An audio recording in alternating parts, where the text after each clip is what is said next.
You're listening to the Southampton Delivery Podcast, a podcast dedicated to the Southampton Football Club and all of the SFC fans. You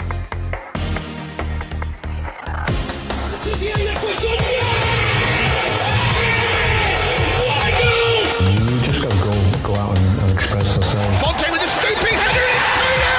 You just got to get the job done. I'm here to get the job done. Подача, Остин! Все-таки забил! It's infield to Mane, 25 yards out. Lovely ball for Pella. Onside, 1-0! Buffon shot! Oh my word! Unbelievable. He ran around a bit like Bambi on ice. It was very, very embarrassing to watch. And now, your host, Matt Markstone. Hello and welcome to another episode of the Southampton Delivery Podcast, a podcast dedicated to the Southampton Football Club and all of the SFC fans. My name is Matt Markstone. I'm the host of the show, and no matter where you are, no matter how you may be listening, thank you for making the show a part of your day. I hope that you enjoy it. Last week, we talked with John and Ben from the Total Saints podcast and the Saints FC podcast, and we kind of did what we called the Southampton Super Pod, and it was great. It was fantastic to be able to talk with those guys. We all struggle with the same thing in terms of we have content that comes out quite frequently. You have to come up with new ways to kind of tell the same story. You have to pick out the things that are different. You have to schedule guests. You have to do this and that.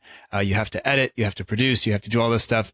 So not only was it nice to be able just to talk about the season with them, but it was also really nice to be able to kind of have that shared understanding of some of the things that we have to do. And it was a really, really good time for me. I hope that you enjoyed it. I know it was a little bit longer than we anticipated, and we apologize for that. But in fairness, we were having a really good time. So yeah.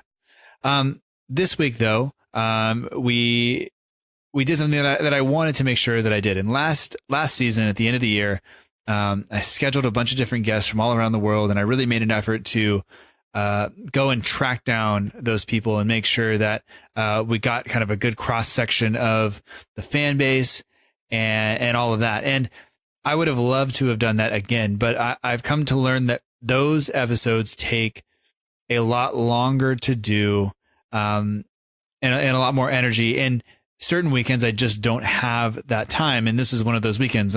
My kids both had soccer tournaments this weekend. There are football tournaments. And so we were gone all day Saturday and Sunday. So it made kind of doing any type of recording or editing during the day really, really difficult, which meant that if I would have scheduled that sort of episode, I probably would have had to take today off or, stay up and miss a bunch of sleep to get it done. And most of the time I'd be willing to do that. But because I stayed up kind of late trying to do last week's episode, I just felt that it was better to spend time with my family and concentrate on them than to spend hours and hours and hours scheduling and editing and things like that. So I hope you understand that. I hope it doesn't detract too much. And I guess if somebody writes in and says, "Hey, I didn't notice a difference," that just means I'm doing something wrong, and we'll fix it. But I hope nonetheless that you enjoy this week's episode. And just to kind of let you know what happened is I opened up SpeakPipe, which is a way for people to call in and leave voicemail messages for me that I can use on the show. So at the end of the Man City game, I said, "Hey, if you have thoughts or whatever on the team, on the season, on the manager, on a specific player, call in and leave a message." And so I will play some of those for you here. And SpeakPipe hopefully is relatively easy. Hopefully it's relatively painless for you to go ahead and do. And if it's not, let me know what you're having trouble with, and I'll try to walk you through it. But it's a good way for me to be able to get to talk to people maybe that I can't find time to schedule with, or maybe that don't want to come on for a super long interview. They just have one or two things they want to say. So we will play some of those for you today from various guests. And I won't come on in the middle, but I will go over all of their names and stuff afterwards. And all the names of the people, if they left them for me, will be in the show notes, along with a link to a Twitter profile or an Instagram profile or whatever is there. So that's what we're going to do first. Then secondly, I just opened up the Skype lines for an hour or two, and I just sat here and kind of was doing other work. And when people called, I talked to them. Then I shut it off, and then I would talk to them again when they called back. And we had a couple callers, not a lot, not a ton. So we'll play those, and once again, those are pretty raw. There's not a whole lot that I've cut out. There is some unsavory language. So if you're listening with small children, this is maybe not the time for you to do that. Maybe put on some headphones, wait till they go to bed, something like that. But that's basically what it is. And my whole thing here was just get how you felt about the team. Just call in, talk to me about that. I want to know how people were feeling, because I feel like a lot more recently I've been kind of, I guess, just telling people how I felt, and that's not what I want. I want to learn from everybody. I want to know how people are feeling. I want to make sure that I'm not just in an echo chamber as I'm talking about the team. And I think there have been some instances recently where I have had an opinion that was drastically different from those around me, and not necessarily that that's bad. I think that's good and encourages discussion and all that. But sometimes you gotta sound it out and make sure that we're doing the right thing. So on this week's show, first of all, we will play all of the clips. Then I'll come back on and just tell you kind of who that was. And then we will jump on to some of the calls that came in. And like I said, the ones that are on here pretty much in their entirety. I did cut out a lot of silence, and so hopefully I didn't cut out too much. There's a little bit of room in between when one person stops and the other person starts. If it's not enough, we'll fix it for next week. I'm still working on it, still tweaking things. So I apologize for that. But that is basically it for me. So let's jump into the calls. And once again, if you're interested in calling in, it doesn't have to be necessarily for a show where I've asked for it. If this is easier than typing out an email or whatever, you just want to leave some encouragement to something like that, feel free to do that. The link is in the show notes as always. So once again, thank you for listening. And special thanks to our partner, formerly the Saints Report, now back to the original name of the Southampton page. So it's on Instagram and Twitter. The work over there is fantastic. The Instagram page is wonderful. And also special thanks to the We Are Southampton page on Instagram, who does our logo. Matt, who's been a good friend of the show from day one, did the logo and all that stuff. And his page is fantastic. He said he'd be slowing down just a little bit during the summer. But what he will put out will be great nonetheless. So anyway, that's enough here. Let's jump into the phone calls now, and I'll talk to you in just a little bit.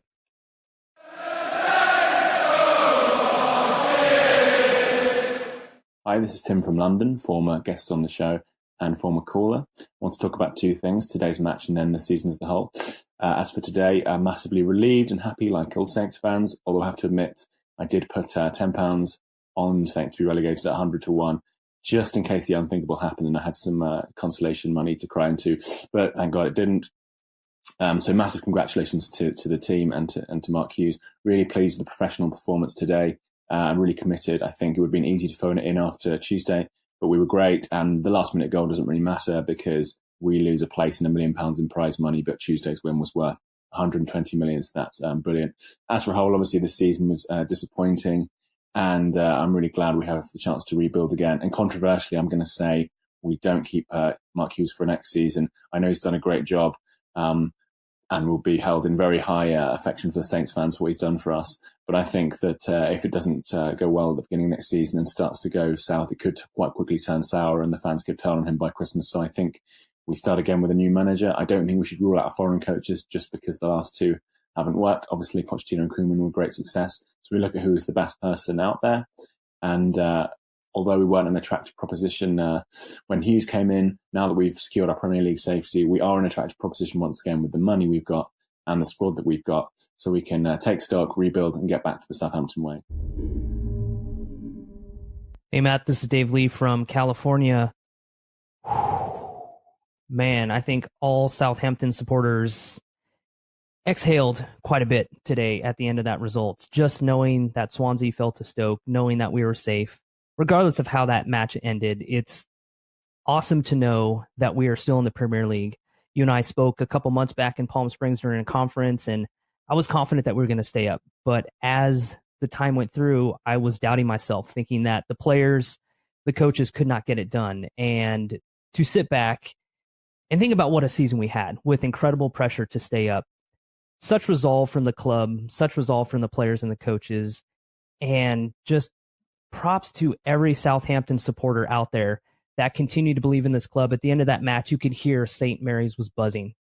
So cheers to you guys for an amazing season delivering podcast week in and week out. And regardless of whether we were at our highest of highs or the lowest of lows, you guys kept us going, keeping us passionate on this podcast. So until next year, I appreciate what you guys are doing. All right, guys, that's it. I'm a little bit speechless at this point, but as we always do, as a Southampton supporter, we march on. Well, the season is finally over. We managed to stay in the league, thanks to Stoke for helping us out, despite the fact that their fans didn't want us to help. But yeah, hopefully Mark Hughes gets a new deal in the summer, and we can rebuild in the summer, get some new signings in, and hopefully never be in that position again. I don't think I could handle another season of that stress. But yeah, looking forward to the summer now. Like I said, do a nice clear out, get Mark Hughes signed up, get new players in, and yeah, roll on next season. Hey, Matt, it's Steven. I'm sure you know this voice. I wanted to call in and do this many times, but here's the thing. I'm glad you guys stayed up, because you got Southampton is not a mess of a program or a mess of a club. They know what they're doing. They're kind of the role model that you would say for a team that should stay up. Of course, you've gone through, 3 managers in the past couple of years, and you have Mark Hughes.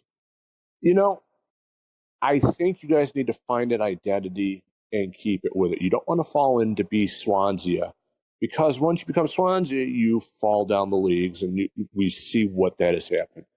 The EPL needs Southampton, not only because this pod is wonderful and everything, in that you need something that actually promotes from within and to show it the right way.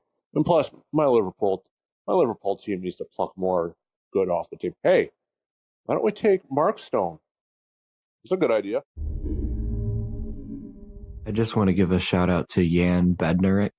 He has done really incredible over the past few weeks since he's come in, and he's really caught me off guard a little bit. I wasn't expecting that much from him. I was a little scared when he came in, but he showed that he's good enough to play in the Premier League.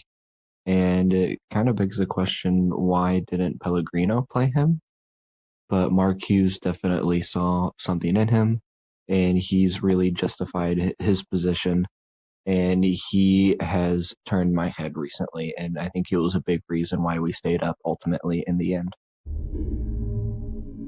Hi, Matt. I just thought at the end of the season, it's fairly natural for a Saints fan to look ahead to transfers, because we all know they're going to happen.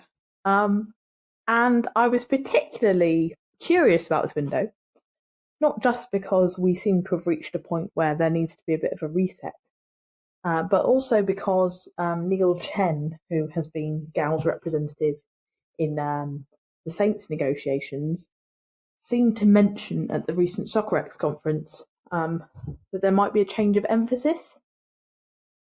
He seemed to suggest that because of the way we've struggled this season, we might look to change the way we do our transfer dealings, particularly in terms of recruiting seasoned pros, those proven at the top level, as opposed to the youngsters that we've typically recruited that don't have that proven aspect and are considered kind of high potential sell-on prospects.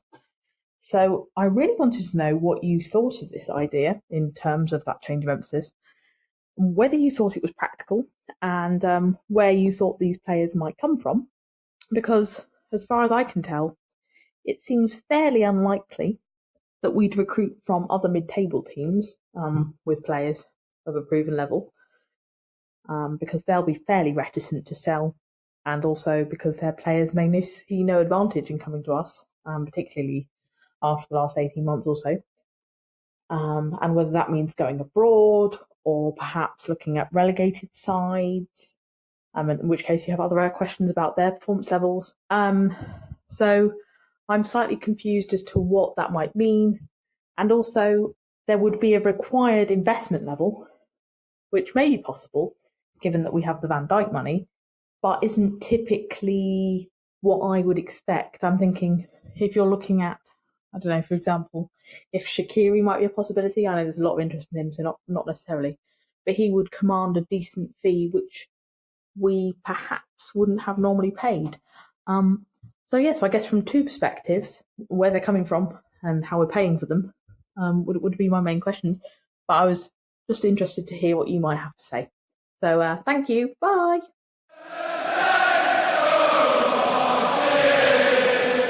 All right, and that does it for the call-ins that we had via SpeakPipe. And once again, the link is always in the show notes. You can leave a message, and if you don't want it aired on the show, you just say, hey, this is just to give you a message. Just want to leave you a voicemail, ask you a question, whatever it is. And you can just say, I don't want it on the show, and then I won't play it. I may refer to it, but I don't necessarily have to play it. So, once again, thank you to everybody that did that. And in order from first to last, it was Tim Marshall, Dave Lee, Jamie Grant, who runs the Southampton page on Instagram, who is the partner of the show, Stephen Brandt, the host of the Yellow Card podcast. Christian Candler has been on the show numerous times. And lastly on there was Lucy Highnett. And I think most of those people you will recognize if you have been a fan of the show, if you've been a listener to the show. Everybody has been on there except for Steven, because Steven is a Liverpool fan, if you couldn't tell. But I have been on his podcast before. Steven is a very good football writer, somebody I enjoy working with and talking to. So once again, all their links are in the show notes if you want to do that. And Lucy did ask a couple of questions in terms of transfers. And I think that is a really real possibility, a really real issue that we're going to have to address. In the wonderful interview that Adam Leach did with Ralph Kruger, he kind of asked him about this, and Ralph's responses were kind of that the club had gotten away from quote unquote the Southampton way in an attempt to hang on to Virgil van Dijk. And that may actually deter some of those players who need to put themselves in the shop window for maybe a big money move. It might deter them from actually coming to Southampton if they think that they may not be allowed to leave when they feel like they've done their 2 years or whatever it is here, showing that they can play and then going on to a bigger club. So that is one issue that I think we will have to address over the summer. And secondly, also from an Adam Leach piece on the Daily Echo, there was some talk of Gau's kind of consortium kind of buying a new club somewhere else in Europe. And that would be, according to Kruger, a place that we would send a lot of players on loan and develop players there and develop them in the kind of Southampton mold, and then be able to bring them into the first team at Saints. At least that's how it sounded. So, obviously that's not going to happen this year. That relationship's not going to be there this year, but that I think that's a really a very real possibility in terms of long-term planning and strategy. And you just kind of wonder, is that going to work out? Do those plans, fall away again this year if we find ourselves in trouble over the coming season? But for this summer, I think we're going to have to look at going back to the black box and going back to finding some of those players that fulfill roles and can do jobs that maybe other teams aren't finding. And I think it's more difficult now. I think more teams are scouting in that manner. I think more teams are doing that sort of thing. So I think it's going to be slightly more difficult, and we can't really afford to miss on players given that they cost so much money these days. It seems like every summer now we're breaking our transfer record, and sometimes you don't always get the value that you would hope when you look at what some of those, what some of the money a few years ago would have gotten you. You don't really get that necessarily for your money now. So it's going to take some time. It's going to take, I think, us looking probably somewhere else in Europe. I would say I don't see us bringing in players from other Premier League clubs. It doesn't really seem like that's something that we would do. Maybe possibly relegated sides. You've seen Alfie Mawson's name thrown around in terms of defense and things like that, but only time will tell. And I am as interested as anybody to see that. Although I think it's been well documented on here that I really hate the transfer window because everybody just drums up every rumor possible, and your notifications on your phone never stop going off, and almost inevitably you don't sign any of them. So it's pretty fantastic. So anyway, let's jump on to the calls. And I just want to tell you one more time, there is some adult language in this section of the show. So if you are listening with children, perhaps put headphones on or shut it off completely and just wait. And once again, these calls are in here pretty much as they came in. So I hope you enjoy it, and we'll talk to you at the end. Thanks.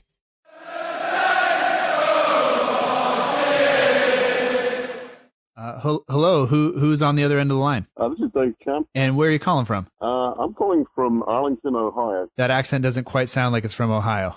No, I'm originally from Southampton. All right. Born in a little village pretty close. Okay. Well, thanks for calling into the show and being willing to talk. And I guess, did you watch the Manchester City match? And if you did, how'd you feel about that? Oh, yeah, absolutely. I try never to miss a match, particularly as I'm living over here. I thought in general it was a very good game. I thought Southampton contained Man City pretty much for most of the game, although, towards the end they put that substitute on and unfortunately we lost. But the overall play I thought was great from Saints today. I think they're really getting things together, and they kept up the momentum from the last game very nicely.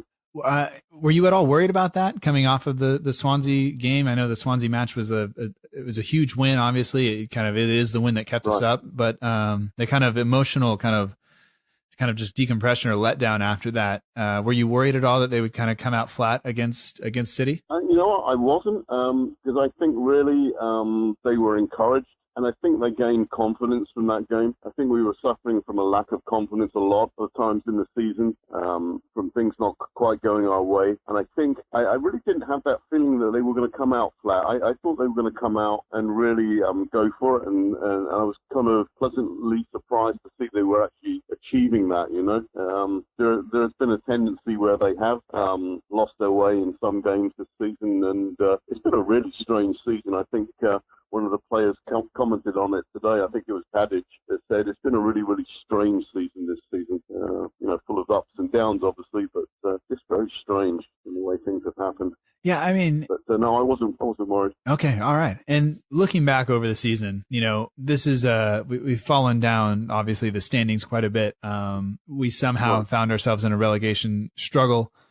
At any point during the season, did you think that the club was going to go down and be faced with championship football next season? I didn't, because I've seen it before. I mean, I've probably been a supporter for Southampton for about 45 years now. And there have been times, typically, and we used to laugh about it years ago, that, Saints are playing badly in the second half of the season now, and they're getting close to that relegation zone. And 9 times out of 10, they've managed to pull something out and really pull away from that relegation zone. This year was a little different because they did it gradually. They were going down gradually, and although I looked at everything and I was trying to do the calculations and everything, and I knew a lot of it was going to hover around how well three or four teams did. I was looking at Stoke, Huddersfield, and funny enough, Swansea. And I knew if any one of those teams faltered, then Saints would stand a chance because the goal difference was so much better with them. And I just really had a very kind of calm view to it. I knew there were certain games where I wanted them to win, and I really did want them to win against Everton, actually. But they were unlucky to lose against Everton. I really did, actually, I don't think they actually lost against Everton, but I really wanted them to win against Everton, I guess is the better way to put that one. Because I thought that would just give them just that little bit more of a leg up. And today, really, I went at it and I was saying to a lot of people, well, I think at least if they could draw or not allow too many goals, they'd be absolutely fine, and they almost drew today. It was that close. I think a lot of people were kind of gutted that they didn't really just hold them to a 0-0 draw. But well played, Man City, really. I mean, it got them the record, so that's fine. Yeah, but, I knew Saints were going to stay up. Yeah, I thought today's performance was great, and like you said, I was hoping for that 0-0 draw. And I don't know, part of me I think it's the American sports fan in me. It's like, set that record, go get it, and all that stuff. I want to see records broken. Right. But at the same time, you're playing my team, so maybe not, but, it was, I don't know. It was a little gut wrenching to see it happen, but I forgot that very quickly and said, fair play to them, and, just happy that, just happy that we're up and, I don't know. I think if you would have asked me at the beginning of the season, would you be happy with just staying in the Premier League? I would have said absolutely not, but, circumstances change, and suddenly it went from, I probably would have been disappointed had we not, at least challenged for a European place, to now I'm just happy that we are in the Premier League, I think a lot of Saints' problems stemmed from last season. I think particularly, when they had the Virgil van Dijk problem, as I like to call it, where he was, trying to go with Liverpool and everything. I think basically that caused a lot of unrest in the club, and I think it all went downhill from there, really. Yeah, absolutely. I will ask though, did you think getting rid of Pellegrino was the proper decision, or you think maybe it should have happened a little earlier, or how did you feel about that? I think it would have been helpful if it had happened earlier, but I mean, it's all subject to who they had to replace him with. I don't think they really had an idea who they were going to replace him with if they did it too soon. I think it wasn't really working very well at all, and he had plenty of games to put things straight. I think he somewhat lost his way, and I don't think he found the players really to gel together very well. Right. I think a lot of the strikers were lacking in delivery. They really didn't have the players being played that could deliver a decent ball to them. Yeah, no, I agree with that 100%. And it looked too kind of disjointed. The team didn't move together. We weren't flowing into an attack coming out of clearing the ball or bringing it out of defense. It just wasn't quite working. But Hughes obviously has the team playing much, much better. He's got us more focused and everything else. Right. But do you think Hughes stays around? Oh, absolutely. I'm a big fan of Mark Hughes. I think he's a great manager, and I think he works very well with the Saints players, having had that history with Southampton before. I like to see him play certain players more than others, but I think he's definitely got the right to hang around now. I think definitely. All right. Well, I hope he I'd be happy to see him stay just based on what I've seen this year, and from him. And I think the players have seemed to buy into it. Whether that's a short term, him just kind of making it a reality of the fact that they were in a relegation zone, and maybe that was some of the motivation. I don't know. But I think he possibly deserves a chance. But I think the board maybe have to learn from some of the actions we've made in terms of selling some of our players and the coaches they brought in and things like that. The board has to kind of realize what we're up against, because I think, as well as we played the past few years, I think this year we found out there's not very much between the team that finishes 8th and the team that finishes 18th. There's just not. Right. It's all pretty tight. And so if you slip up, if you take your, you just don't show up, then, I guess what I'm trying to say is nobody's too good to go down. And we almost found that out the hard way. Right. I think there's been a big feeling that we've let a lot of our good players go as well, without, making it, like an offer they can't refuse. Stay at the club because we need you here, we want you here, we have plans for you in the future. They've just said, okay, if you want to go, just go. Mainly to Liverpool. Right. There was a joke. Hugo Schechter, the players' PR guy, he's funny. This year he left and went to West Ham, and he was joking around with a few of the other players, and they said to him, "Oh, you're not leaving to go to Liverpool, are you?"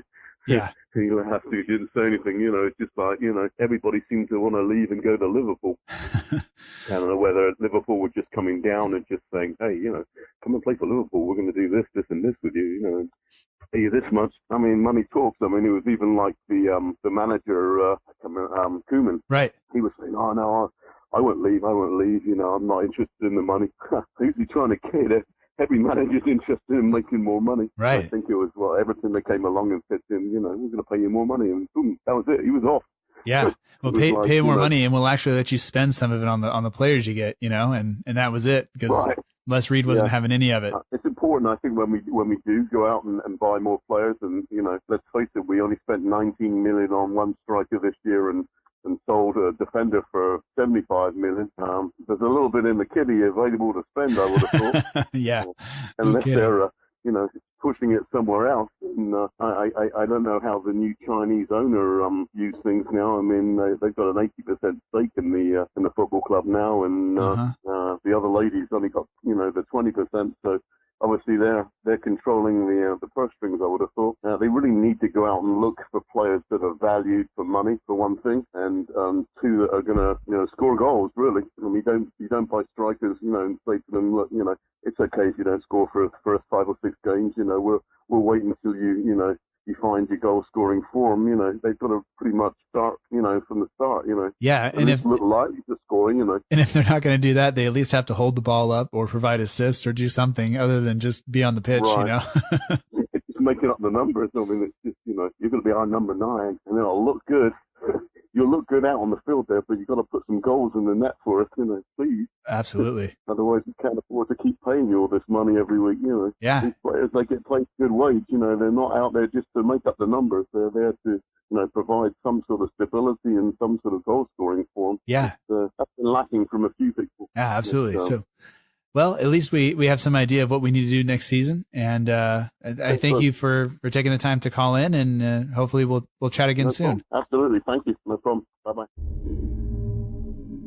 How are you? Good. How are you this morning? Good. So what's going on? Yeah, so I called about doing the calls, the podcast. Yeah, absolutely. What are you thinking about? Oh, I just wanted to give just a brief overview of what I thought of the season, really. All right. Well, we're rolling. So. All right. So honestly, I think this was a letdown of a season. I was just hoping. I don't know if I wanted European football. I mean, obviously I wanted European football, but it's not a realistic expectation every single year when we're consistently selling players to get European football. And the bringing in of an inexperienced manager such as Pellegrino, who'd never managed in the Premier League, really hurt this year. And we saw that as the results continue to pile up as losses in the occasional draw and never winning except for against West Brom.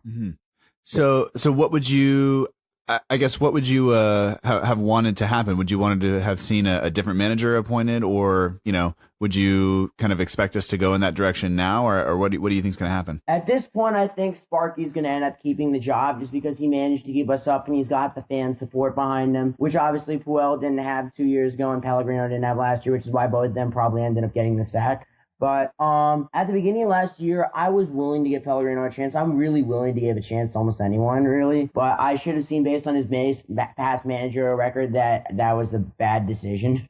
Yeah, I think when you kind of look back and look closely at if you look at the table that he had in Spain, it's impressive. But if you look at how they won those games and the number of goals they scored, we got exactly that, and that's not what the fans at Southampton wanted. The fans want somebody who's attacking. They did, I think we appointed the equivalent of maybe like a Sam Allardyce or something in terms of tactics, but without the actual results or maybe things like that. So I guess even for me, when you look at the end of the season, you kind of look at the way the fans celebrated and things like that.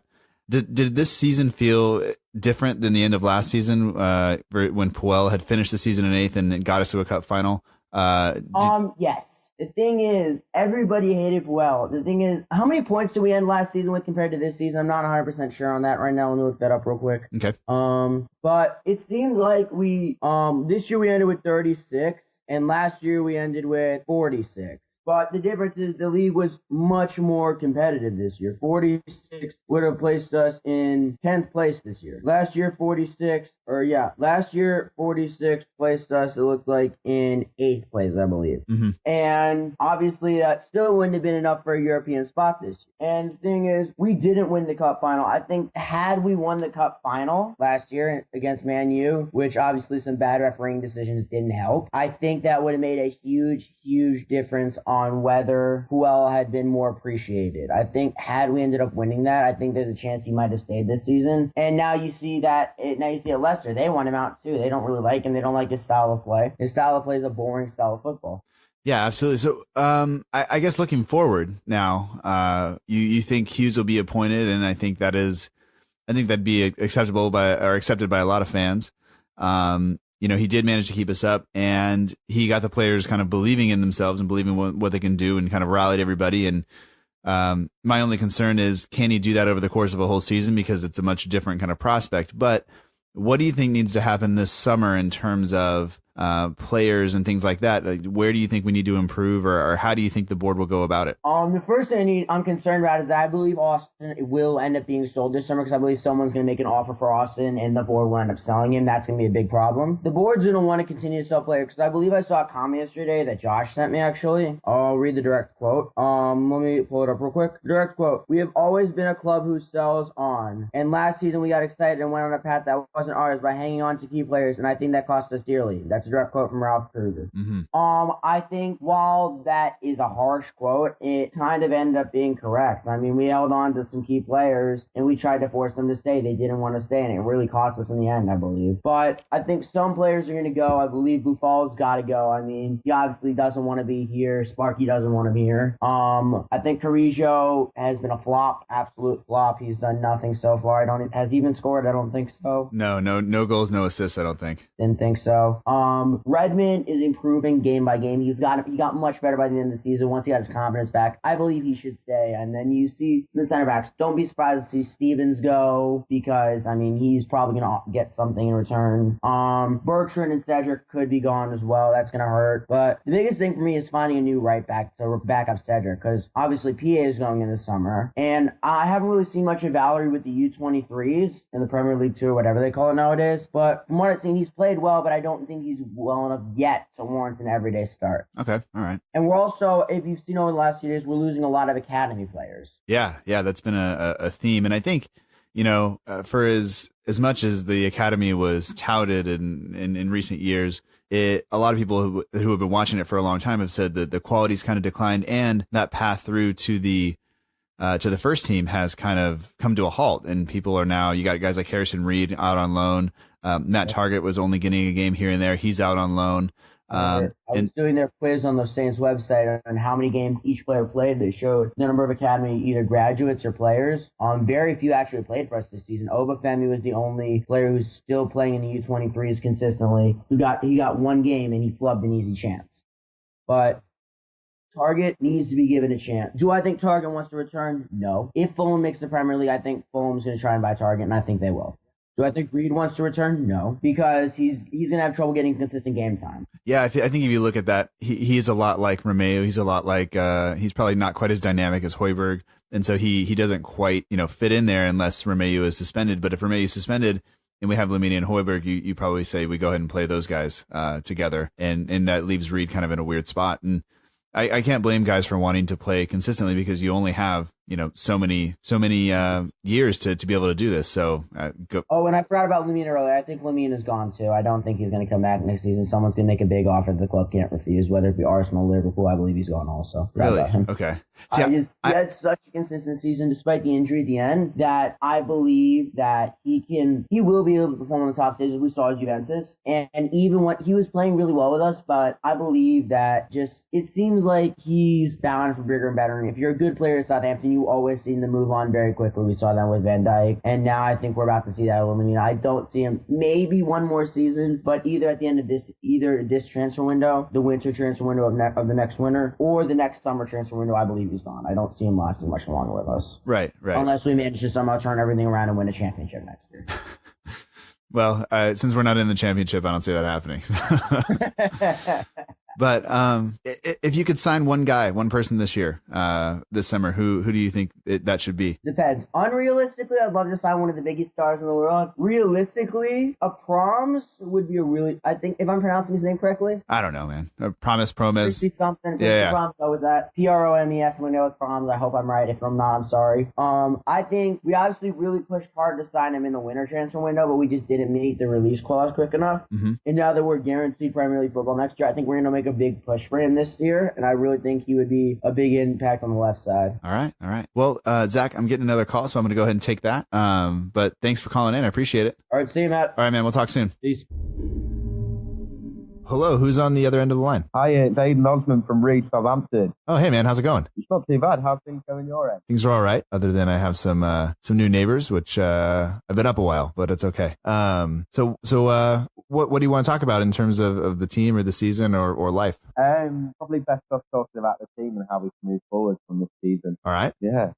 Go ahead. So tell me what's on your mind about the team. What do you think? What'd you make of how the season finished and all that? Tell you what, right. After got to a point where I remember I was up at Newcastle, 3-0 down, about 15 minutes on the clock. That was the point where I was like, oh, right, here we go. We really are in trouble. And then Hughes came in, went to Wigan. That was a weird day out. Really, really cold since we were still in the midst of some sort of storm, I think, or that piece from the east. I can't really remember.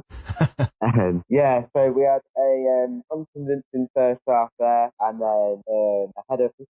No, it was a volley from Højbjerg from the corner, and then Cedric in the last minute. That was a good little day out. Uh-huh. And I'm trying to think, where did I go after that? I thought I did Norway there. No, I don't think I did. I want to say, well, was it then the international break and then yeah. West Ham? No, then West Ham played 4-4-2. Game that you're actually you happen to be at. Yeah.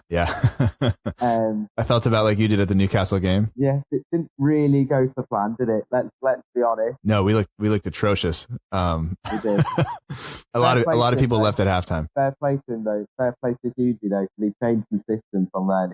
He was smart enough to just go, right, this isn't working. We're going on to this now, and this is how we're going to play for the rest of the season. So then we have the joy of playing the big guns, don't we? I think we have Arsenal away after. And then Chelsea at home, and then we had Chelsea in the cup. Yeah. Oh, the cup was weird. Yeah. Yeah. Arsenal away, we probably should have had the point, I want to say, even though Arsenal missed their chances. The whole season red card for the best red card I've ever seen in my life happened. That was quite entertaining. Then we had Chelsea ahead in the league. That was good for about 10 minutes. Yeah. And then after that, the was demoralising. And we thought, well, at least we're putting in fifth against big teams. And then we had that lovely Thursday night trip to Leicester, but nothing really happened. Yeah, no, it was kind of just, it was there. It did happen, but no highlights. Happened. Yeah, no highlights whatsoever. I think that was done like a normal time for you over there. Yeah, it was midday, 11:45 or 12 noon kickoff. That's not too bad. Except for I'm at work, and then it makes it slightly difficult, but it's okay. Did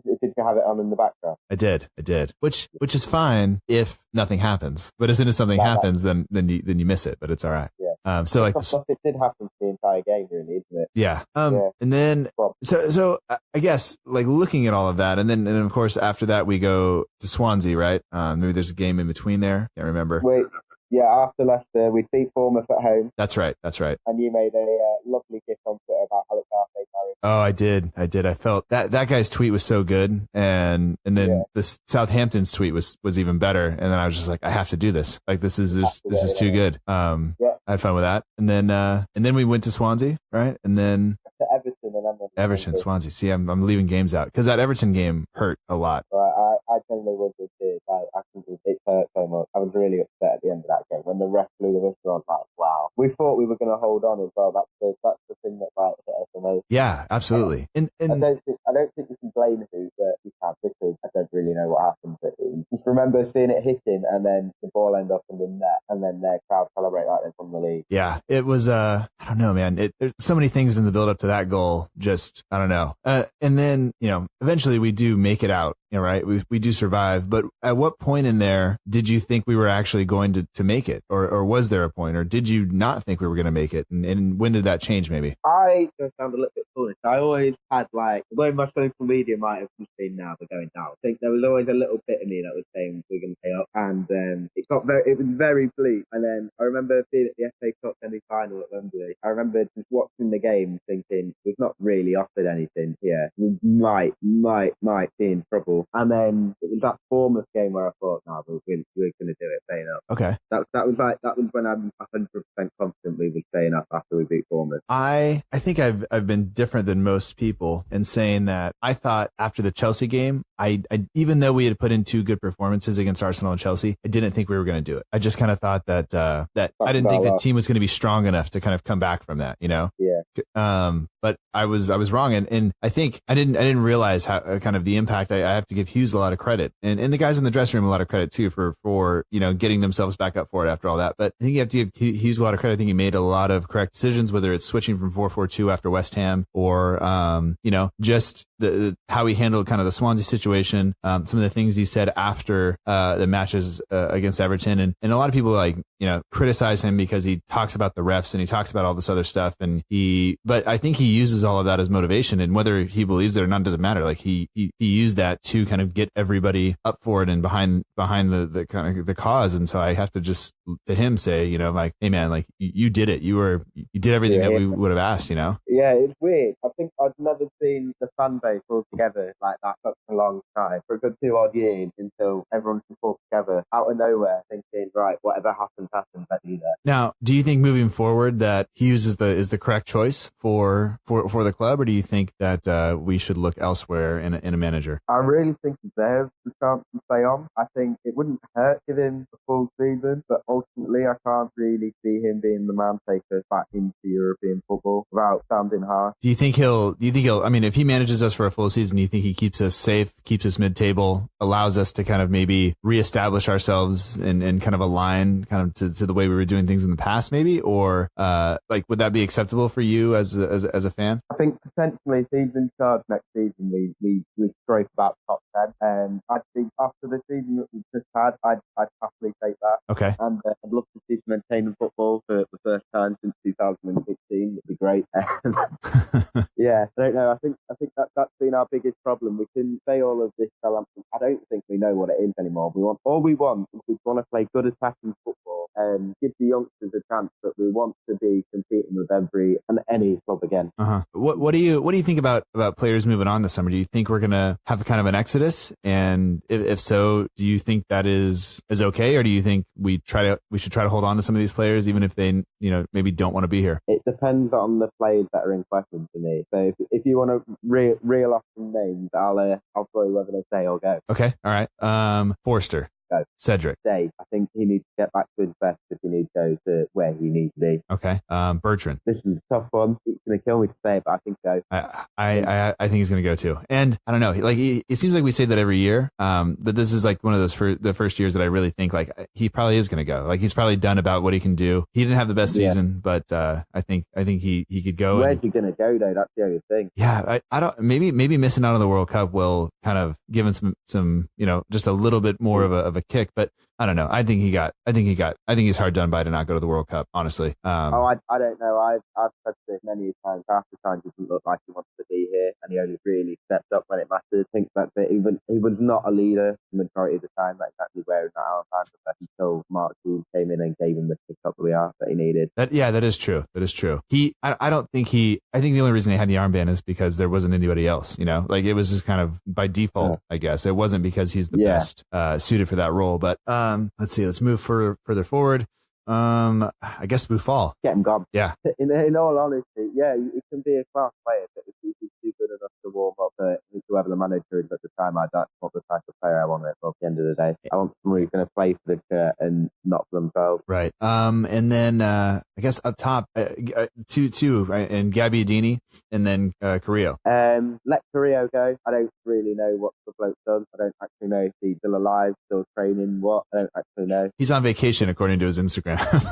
We've not really seen much of him. He was a horrible signing, in all brutally honest. I think there was no point signing him to sack Pellegrino about 3 weeks later anyway. And well, for Gabby, my heart says keep him, but probably what is best for him is if he goes. Okay. I think every Saints fan wants to keep him. We all know what he can do. We all watched the League Cup final last year and what he can do. We've all seen some of the Newcastle at home this season. Not the penalty, the other goal. That was exceptional. That goal against Swansea, getting goal of the season. I think that goes. I know 2000's better. There's a little bit of fuss, but I think that shows to him that the fans are behind him. Yeah. I think we all just want to see him do well, and he's been treated really, really gracefully by Maurizio Pellegrino, and Mark Hughes hasn't really had the opportunity to give him a chance because of Charlie Austin, which is fair enough, but I would want to keep him and use him as the focal point of our attack. Okay. I have two more names because I left one out further back.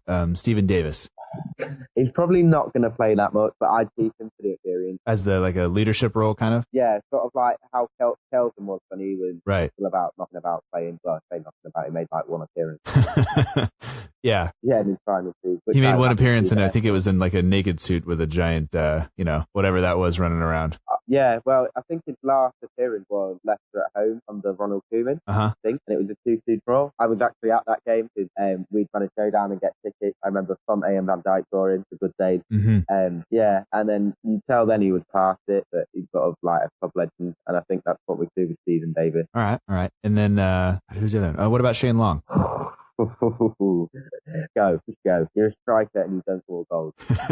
that's literally honestly, all I have to say is he scored 1 goal all season as a striker. It's just not good enough. Yeah, he works hard, but there's so much working hard that you can do when you're not putting the ball in the back of the net. Yeah. Yeah. If the game was just press the opponent, he'd be great, but yeah, you got to score sometimes. If there was one position where you could, make sure that we make the signing we want, but just one, and then you potentially miss out on the other positions, what position would that be? And if there's a player maybe that you would have in mind, who would that be? It'd have to be centre-back, really, wouldn't it? I think, and again, we've let a centre-back go in January and not really replace it in Virgil. And the year before, we did the same with Font. You'd have to get in a strong, dominant centre-back that can sort of organise and lead a back four. And the thing that annoys me at the minute is that I don't think the players that I've seen us linked with are going to be the sort of players we need. And it's really frustrating because I can't think of a name of a player that we realistically get. Because you could just say Virgil van Dijk and the problem would be solved if he wanted to play for us. Right. But it's all about, we need a player like that again, basically. Not to that quality, but to like his sort of leadership style. Okay. We've all seen what he's done at Liverpool. He's gone in and he's organised that defence. They've had one of the better defences now that he's there. Yeah, I mean, everybody's playing better back there. And from the fullbacks to the goalkeeper to whatever clown lines up alongside him, because I don't think the other center backs, and I shouldn't say that, they're all professionals, but like they are not necessarily the center backs you look at and go and have just full confidence in, but they have been good. And I mean, we'll see, they're going to be up for a test here coming up soon. So that's the big one. That's the big one for them. And how does this, you live in England. Are you rooting for Liverpool because they are an English club, or are you pulling for Madrid because it's Liverpool? A bit of both, to be completely honest. I currently live for Scouser, and as much as I'd be happy for them to win it for him, I also want to be an absolute arsehole and say I want Real to win, and I want Ronaldo to score in the 190th minute, rip off his shirt, have a fake Manchester United tattoo, and celebrate in front of the Liverpool fans. So it's your anger at Liverpool for buying all of our players. Would it be better if Bale scored instead? It would, but it wouldn't upset their fans as much as Ronaldo scoring. Okay. Because Ronaldo's an ex-Man United player, and I think that would annoy him even more. I'm looking forward to it. I think it's going to be entertaining. It will be a good game of football. Yeah, I'm trying to clear the schedule for that day. Make sure I can do it. But it'll be on midday on a Saturday, isn't it? Yeah. It'll be all right. Let's see. I think last year, I want to say I was supposed to be doing yard work and I had an allergy attack, quote unquote. Had to come inside, watch the game. What game? Yeah. It was fine that night. It's fine. We'll see. Watch the game during the day, do all the work after.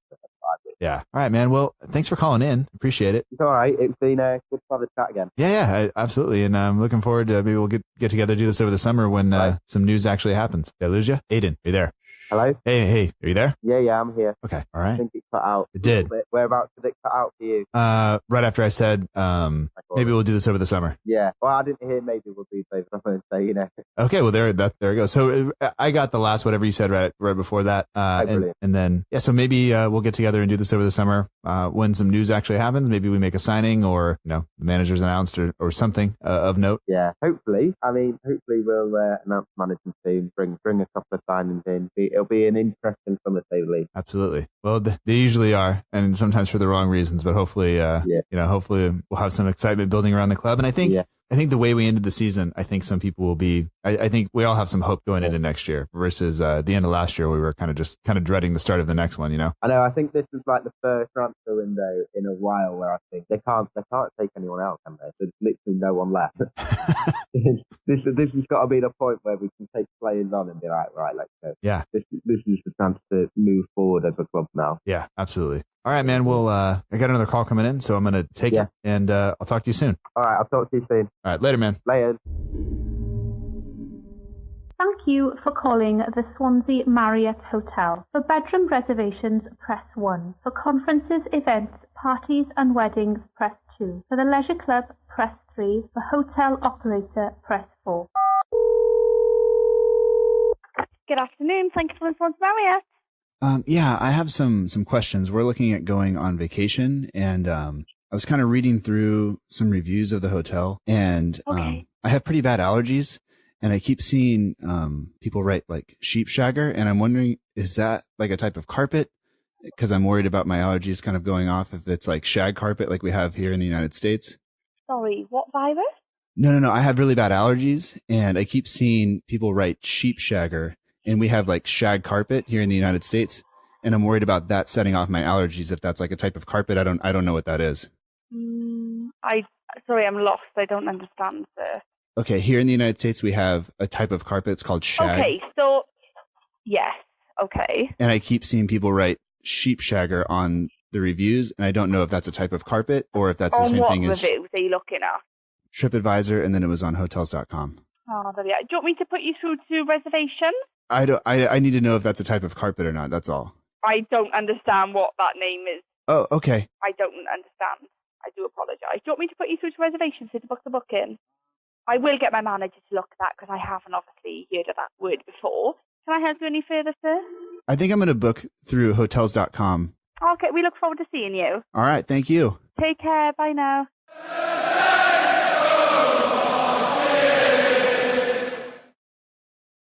And that does it for the interviews that we did. I hope that you enjoyed them. But before we get to the credits, I have one more thing to notify you about. And that is a message from Charlie Robertson, who decided to text in or send a Twitter DM with his message. And then I asked him if I could read it. And he said, absolutely, that was why he sent it. So this is Charlie Robertson. He's at St. Robertson on Twitter. And he said this, it was a very disappointing season for Southampton FC. Ralph Kruger says that we need to learn from the mistakes that were made. Well, let's hope they do. As the top teams get their transfer business done at the opening of the transfer window, if not before in Liverpool's case. So let's not leave everything until the final day and the final minutes this time. He says, thank you, Matt, for producing the podcast that is heard around the world. Your passion shines through, and we all know it takes a fair bit of effort to produce, but it is very much appreciated by myself and all the Southampton supporters.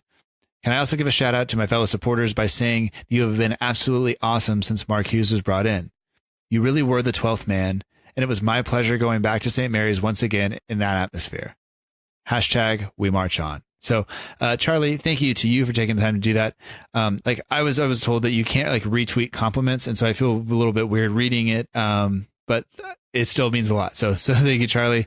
I appreciate that. And I absolutely agree with you, on the crowd, the fans, and, the away support is always amazing. St. Mary's has been a little, I don't want to say toxic because I feel like that's too harsh, but it's been a little weird for the past year and a half or so. But it really came back to life under Hughes, and I think that'll help us get over the line. So with that said, let's roll the credits. And that does it for episode 71 of the Southampton Delivery Podcast. I hope that you enjoyed it. Thank you so much for listening. Special thanks to Charlie Robertson and everybody else who contributed to today's episode, from Tim Marshall and Dave Lee to Jamie Grant and Stephen Brandt, Christian Candler, Lucy Highnett, and then the calls from Dave Champ, Zach Coopersmith, and Aiden Osman of Reed Southampton. And so the show doesn't happen without people contributing to it and helping out and calling in and being willing to talk. So please don't ever feel like your opinion is not smart enough or valid enough or whatever it is. Everybody has something to offer and an opinion to offer and something to talk about. So please don't ever worry about that. And if that's what you're worried about, I'm non-judgmental. Just phone it in and we'll talk about it. All right. All that said, thank you again for listening. It's been a fantastic season. I've really enjoyed myself, and I'm looking forward to doing some different things over the summer. And once again, on episodes like this, your feedback really helps. Did you like it? Did you not like it? Do you not want things like this? Is this something that you enjoyed listening to? It all helps. It all helps make the show a little bit better, even if it is, critical. So don't worry about hurting my feelings. I guess just don't be a jerk. But all that said, a special thanks to our partner, the Southampton page on Instagram. You can check them out. It's on Twitter and Instagram. It's fantastic stuff from Jamie over there. Also, the We Are Southampton page on Instagram does the artwork for the show. Matt's been a huge help, so make sure you check that out. All music comes courtesy of the Free Music Archive at freemusicarchive.org. The intro song is Epic Song by Boxcat Games. The song you're listening to now is Aim is True by Poddington Bear. You can get in touch with the show on Twitter or Instagram at SFCDELL_IVERY, or on Facebook at facebook.com/SFC Delivery.